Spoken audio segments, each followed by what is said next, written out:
People. Que pasa, sapa, say what they do.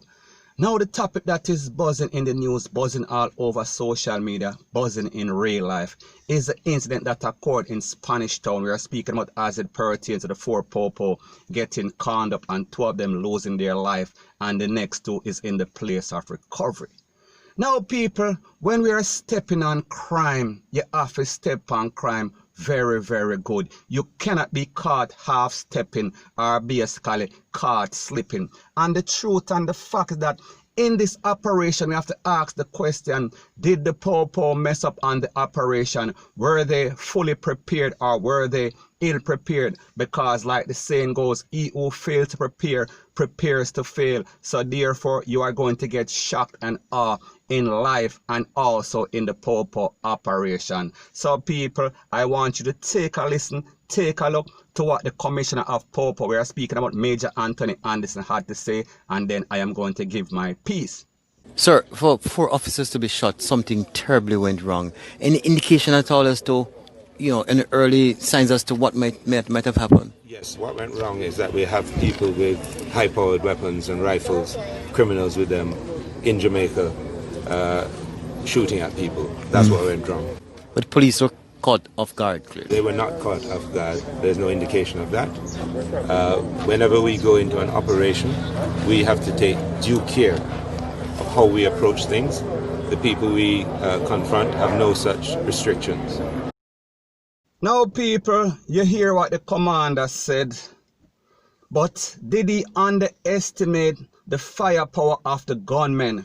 Where was the SWAT team in such a very important mission or operation? Where was the backup? We are talking about helicopter, because people, the truth and the fact is that I saw helicopter in the air after the incident. But where was he then? Was he busy? Was he playing domino? And people, don't get it twisted, don't get it misconstrued. I don't want what I am saying to be taken out of context. I am on the side of the popo. Me just say whenever you make mistake, you are going to always pay for those mistakes. And sometimes it is going to be the lives of popo officers, innocent popo officers that are doing their job. So let me just make my disclaimer. Condolences to the family, friends, and also colleagues of this person or these persons working in the JCF, JDF, Rete, Lele, Blue, blah, bling. However, we still have to ask the question. It seems as if the popo was ill prepared, because the truth and the fact that even though they had bulletproof vests, some bulletproof vests, people, when we are speaking about high-powered rifle, you need some bulletproof shield. And of course, it seems as if the force does not have those. And where was the high-powered rifle of the popo? Because obviously, we saw that they found an M16 rifle with double-up magazine, Rete, Lele, Blue, blah, bling. So the point that I am trying to make is that I am sure that the popo, the JCF, they had some M16 put down somewhere on some sort of shelf in some sort of armory. So why weren't these popo given the opportunity to have 1 or 2 or even 4 of those guns with them on this operation, since it was said to be a very serious operation? And the next question is this: why wasn't the perimeter of the house surrounded? May I talk about the target house? How is it that these people can blaze up the popo and then get to run through the back door when this was a very special or significant operation, where they were told they got information that maybe 1 to 3, we are talking about dangerous individuals, should have been in the house? People, we are talking about mess up. So people, the moral of the story is this: even though this man is denying it, and even though he think that he's supposed to say the right thing, the facts are the facts and the facts are there. They were shocked and awed by these men who had an M16 rifle, and the popo, them supposed to have M16 rifle, and they were also supposed to have backup. May I talk about make sure so the place safe and secure? And people, that was not the case in this case, because we say 4 of them have to basically scramble, 4 of them have to take for themselves, 2 got passed out and the other 2 were taken to the place of recovery. People, that is not good popo work, point blank and period. So anyways, people, that is my views on the whole thing as it pertains to that. And like me say, it is just my views and opinion. It is not the gospel. Your views and opinion can be respectfully different from mine. But let me know what you think in the comment section. Bless up. Now, before I move to the next part of my video, please subscribe to my next channel. It is called Jamaica Dancehall Source, one word. Don't put any space between the words. And I'll be pinning the link to that channel in the description of this video. And also, please subscribe to this channel through Jamaica Buzz. And when you subscribe, please press the notification bell or icon. And also press all in the option. Now, people, the thing that is popping in the news, like I said, is the incident as it pertains to those 4 popo that got conned up in Spanish Town. Now, after the incident, I am kind of surprised by the reaction. Well, not really surprised, because the truth and the fact is that the reaction is mixed from the public. A lot of persons respect the jobs of the popo. A lot of persons think that and feel the pain for those officers that got slapped away and also conned up. However, there's a lot of people that also don't have any sort of feelings and think that the popo deserve what they got. People, the reaction, like I said, it's mixed. So people, is there a genuine hate for the popo in Jamaica? Is it justified? Do you think that most popo are good popo or most of them are bad? Do you think that the majority of popo in Jamaica is very corrupt, is very evil and abusive? People, let me know what you think in the comment section. Now, the truth and the fact is that we see what is going on in Jamaica. We say so the people in the garrison don't like the popo, vice versa, the popo don't like the garrison, based on what we've seen, based on documented facts, based on things that are said. We are speaking about by Indocom. We are talking about the reports that they've made with the amount of persons that were slapped away or conned up by the popo in a given time. We are talking about from January until May 31st, 2020. We are talking about 71 people. That is a lot. And also, based on their information, it is said that out of those 71 incidents, there were only 28 we are talking about fire piece found. So therefore, we are talking about in 66% of the case, there is no firearm, and the popo are always claiming and alleging that they came under fire. So people, is there some sort of denial as it pertains to the popo force? Because when we listen to the top popo speak, they seem as if they are in denial. They are not accountable. They are not responsible. They are never blaming the popo for nothing. They are never giving any sort of apology. And people, the first thing to move on, you have to basically come to some sort of term. You have to come to some sort of amicable term and have to communicate with the person that you're having a problem with. We are speaking about sit down at the round table. We are talking about people from the garrison, their representative, and also the popo, and move forward. Because the truth and the fact is that the rate at which it is going right now, it is not going to look good for anybody, point blank and period.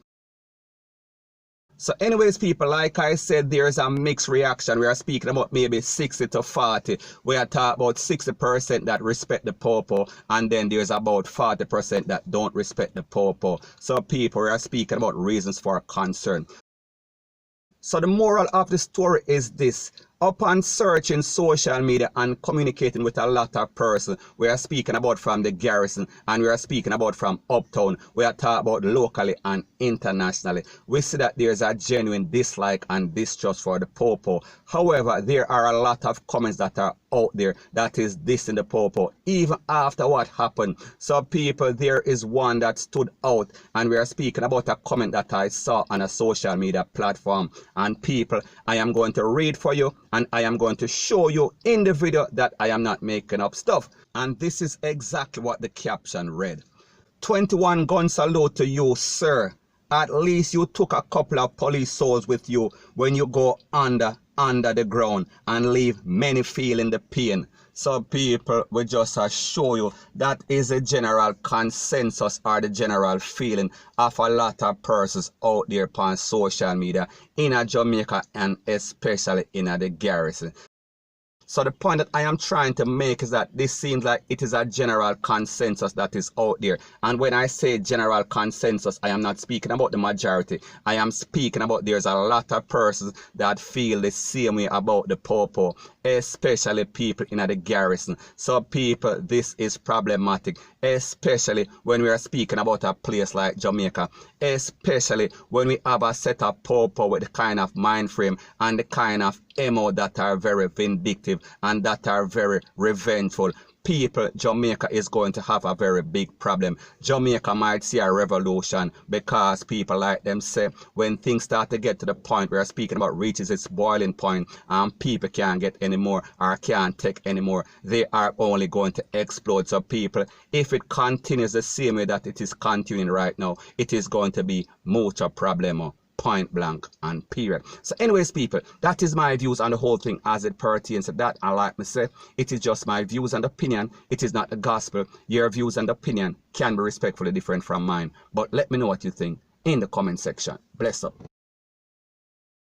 Now the next thing that is popping in the news is that we see that a lot of the crimes that are being committed in Jamaica have some sort of foreign influence. And when I speak about foreign influence, it seems like a lot of deportees are committing a lot of these crimes in Jamaica. People, most of the crimes that you see, they are professional. And like I've said before in several videos, these are persons that were in America and got deported, that were robbing people of drugs. So the point that I am trying to make is that they have the DNA, they have the chromosomes, they have the genes for thievery. So therefore, when them come back to Jamaica and get stuck between a rock and a hard place, they are left with nothing to do but basically find a way out. We are talking about thief and rob and slap with people. And we even saw that in the latest incident in which the 4 popo got conned up and 2 of them got slapped away. The person that is said to be the main suspect that was also slapped away by the popo, he was also he also served in the US Army. We are speaking about in the Marines, and he was banished, he was kicked out and then after deported. Now people, you know that if you live in America and you join the armed forces, it is very hard for you to get deported. That means that you must have did something very, very bad or something very, very wrong. That means your record must have been basically dirty like hell. Because for them to kick him out and then also deport him back to Jamaica after he served in the US military, we are talking about the Marines, and also the fact that he also, based on information, he also was a part of the Gulf War. So people, we are talking about somebody that went to war for the United States and still got deported. So therefore, you know that he was a bad apple, point blank and period. So the point that I am trying to make is that based on that and based on a lot of things that we've seen transpired in Jamaica lately with all these robberies, we are talking about Chinese store, we are talking about all sorts of business establishment and some major robbery we are speaking about in St. Elizabeth all over the place, Montego Bay, Rete, Lele, Blue, blah, blah. We can only come to the logical conclusion that we are not dealing with the everyday run-of-the-mill Jamaican thief. We are speaking about some more sophisticated people that have been in the trade for a very long time and we are talking about veteran thieves.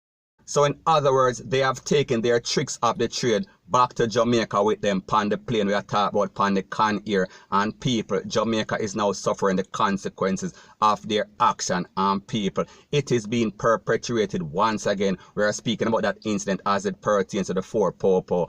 And people, don't get it twisted, don't get it misconstrued. Most of the persons that are deported back to Jamaica from some foreign country, we are talking about UK, we are talking about Canada, we are talking about America, Rete, Lele, Blue, blah, blah.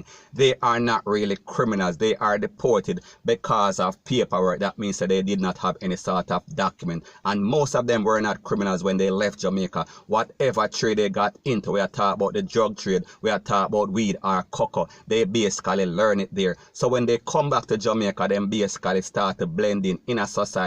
However, there are the bad apples that are giving every and anybody that is deported back to Jamaica a very bad name, and people justifiably so, because we see that they've been acting up, especially and specifically in the last case, point blank and period.